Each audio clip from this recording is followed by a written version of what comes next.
warahmatullahi wabarakatuh. Hai Sobat Podcast semua, perkenalkan saya Elma Modika Kahar, Pranata Labkes dari Balai Labkesmas Batam. Nah, di sini juga hadir rekan-rekan saya nih teman-teman semua.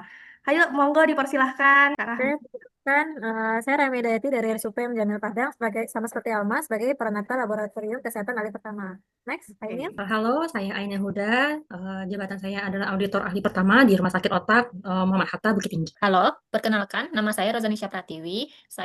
Jabatan saya sebagai Administrator Kesehatan Ahli Pertama di RSUP M Jamil Padang. Halo, saya Farah Masa Jones sebagai nutrisionis ahli pertama di RSUP Dr. M. Jamil Padang. Nah, jadi selamat datang semuanya di episode kali ini. Hari ini kita bakal bahas sesuatu yang nggak cuma penting buat kerjaannya, tapi juga buat kehidupan sehari-hari, yaitu nilai berakhlak. Yang dimana itu adalah sebuah akronim dari nilai-nilai dasar ASN yang kini menjadi budaya kerja di seluruh pemerintahan. Yuk kita pahami bersama bagaimana nilai ini diimplementasikan dalam kegiatan sehari-hari kita. Oke, kita langsung aja nih ke Kak Rahmi dulu. Gimana sih implementasi nilai berakhlak sebagai Pranata Labkes di instansi kakak? Terima kasih Alma. Kalau aku ingin menyoroti nilai loyal ya, kalau untuk yang berakhlak, kalau nilai loyal ini kan sebenarnya kita tidak cuma setia pada undang-undang, Pancasila, ideologi dan negara, tapi juga setia loyal kepada aturan yang ada yang berlaku di instansi kita. Nah, sebagai peranata labor itu bentuk loyalitas saya itu mewujudkan komitmen untuk standar pelayanan laboratorium dan menjaga integritas hasil uji dan juga memprioritaskan keselamatan pasien dan masyarakat. Jadi itu tidak hanya ke atasan atau ke instansi, tapi memang ke loyalitas terhadap standar yang ada. Oke, kita beralih nih. Boleh dong diceritakan gimana sih implementasi nilai berakhlak sebagai nutrisionis? Baik, terima kasih Kak Alma. Mungkin di sini sebagai nutrisionis nilai yang diangkat nih yaitu berorientasi pelayanan. Berarti kalau sebagai seorang nutrisionis kita selalu menempatkan kebutuhan pasien sebagai prioritas utama kita. Yang mana setiap tindakan dan kebutuhan gizi yang diambil harus bertujuan untuk memberikan manfaat bagi pasien. Kemudian tindakan yang kita berikan ini bukan sekedar penyelesaian tugas saja ya.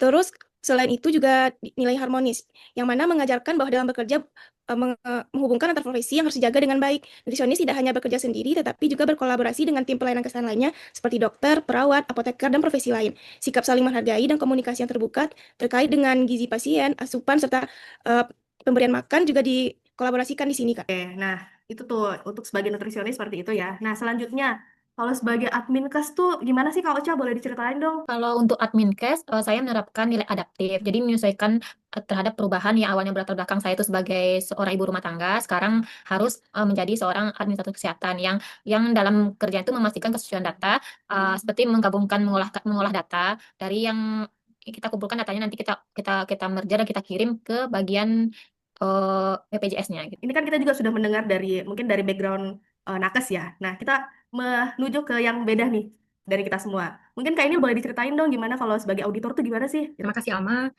Kalau saya sebagai auditor mencoba mengambil dua nilai ya, yaitu akuntabel dan kolaboratif. Akuntabel sendiri merupakan kode etik auditor intern pemerintah Indonesia. Jadi akuntabel itu nggak cuma ada di core values berakhlak, tapi juga merupakan kode etik auditor. Jadi kita wajib menyampaikan pertanggungjawaban kita atas kinerja dan tindakan kepada pihak yang memiliki hak dan wewenang. Misal dalam menjalankan tugas audit, menjalankan tugas review, evaluasi, dan lain-lain, kita wajib melaporkan segala sesuatu apa adanya. Gak usah dikurang-kurangin, tidak dilebih-lebihkan. Jangan mentang-mentang dia teman kita terus kita kurang-kurangin. Nggak perlu. Kalau ada temuan ya tidak kita tutup-tutupi. Kita harus bersikap adil kepada semua pihak. Kita juga harus memiliki sikap integritas dalam penerapan nilai akuntabel ini. Nah, sedangkan implementasi nilai kolaboratif tentunya sebagai auditor juga sering berkolaborasi ya.